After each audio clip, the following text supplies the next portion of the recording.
I have dedicated my professional career to the study and control of arthropods.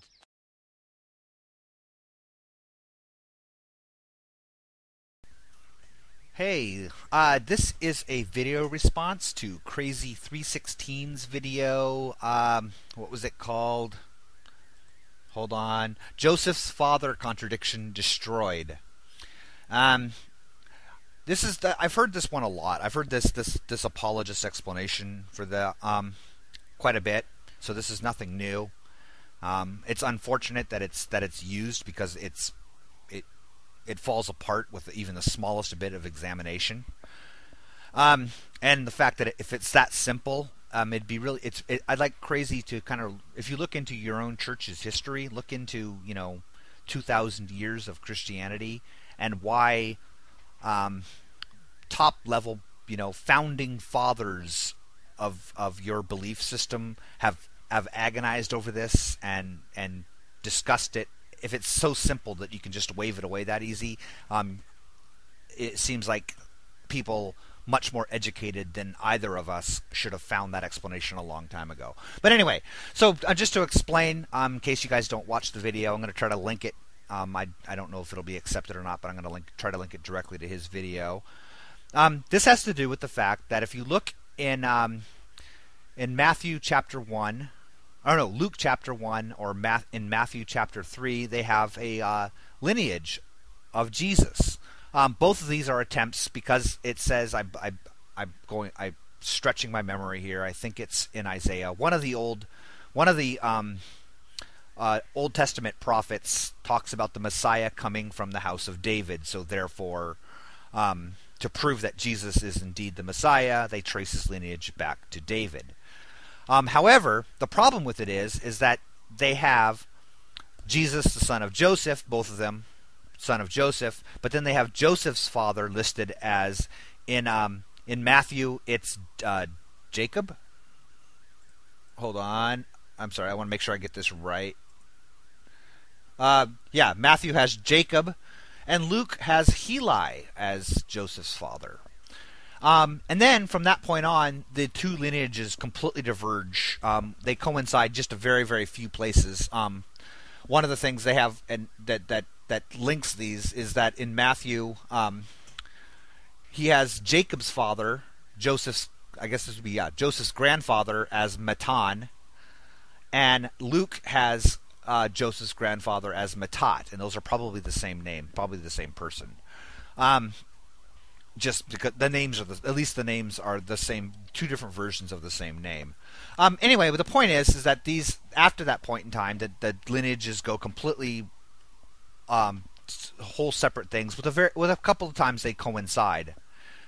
There's a few names on there that are the same person, all taken from Old Testament lineages.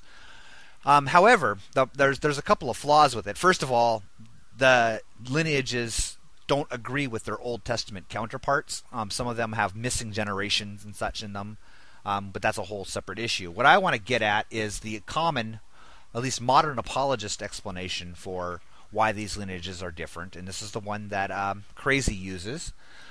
Krazie states that Matthew, because he was Jewish, is tracing Joseph's lineage because he's sort of tracing the Jewish custom. He's tracing the actual,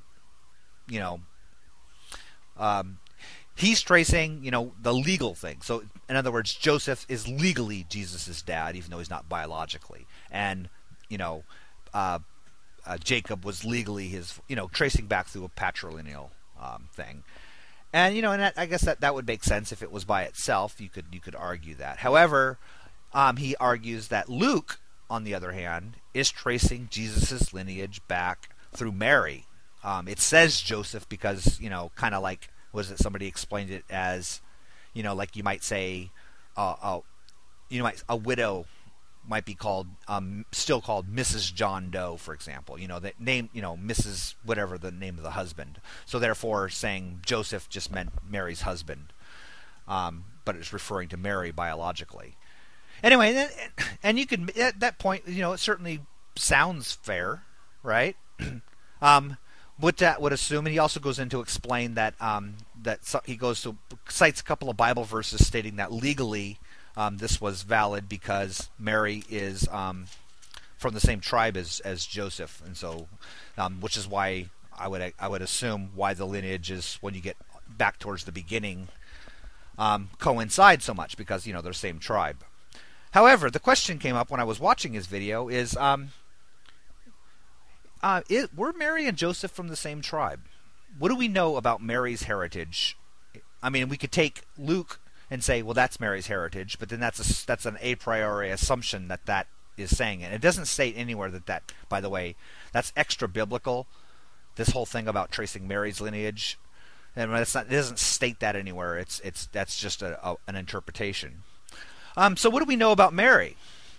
Well, first of all, we don't know much about Mary outside of the fact that we know that Mary has a relative. Relative, by Jewish tradition, would be from the same tribe as Mary, right? And I'll talk about that later on. Mary's relative, and this is in Luke chapter 1, same chapter. This is Luke chapter 1, verse 36. And now your relative Elizabeth, in her old age, has conceived a son. This is the angel talking to Mary. So Elizabeth, mother of John the Baptist, is Mary's relative. All right. So we've now established Mary has a relative. So we got to ask then, what tribe is Elizabeth? We look at Luke chapter 1 again, verse 5. It says, there was a priest named Zechariah who belonged to the priestly order of Abijah. His wife was a descendant of Aaron, and her name was Elizabeth. Okay? Descendant of Aaron. What tribe was Aaron? Aaron was tribe of Levi, the priestly class. Okay? So Zechariah and Elizabeth were both tribe of Levi. That makes Mary tribe of Levi as well. Mary was not tribe of Benjamin, which is where David's lineage comes from. Okay? It's right there, and that took me 10 minutes looking into my index of my Bible. And so the question I have for you fundamentalists and biblical literalists and apologists out there, do you guys read this book?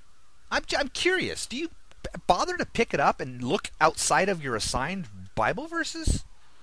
I mean, you guys accuse atheists of twisting and contorting and being ignorant of this book, and that right there, in the same chapter that you cite, we find out that Mary's not even the same tribe as Joseph was. They're different tribes. Okay? I don't, and I know I'm not naive. I'm not stupid. I know for a fact that apologists, Krazie, you're not going to be convinced by this argument. You're not going to suddenly think, wow, what a good point. You're going to say, typical ignorant atheist taking Bible quotes out of context, doesn't know what he's talking about. But it stands. Anybody who takes the time to look into this should know that, it's a point. It's a valid point. We know what tribe Mary belonged to based on her being related to Elizabeth. Okay? Now, when we're talking about these tribes, these weren't like mixed all together, okay? These tribes actually lived quite separately. It's pretty remarkable even that Mary and Joseph from different tribes would even be getting married in the first place. But the point is that we know that she's not. Anyway, you can look it up yourself. Actually, start reading your favorite book. I'm going to throw in real quick here. I don't want to run out of time. I think it's fascinating that apologists will take one sentence out of the Bible that seems contradictory to something else, and they'll invent a whole narrative, a whole storyline. They'll talk about Jewish customs and brothers of this and half-brothers and stepsons and all these kinds of things to explain away the supposed contradiction. If the Bible's literally true, you shouldn't have to invent a narrative to make something not contradictory, okay? When you're inventing it, you're adding to the Bible. Think about that. All right? Bye.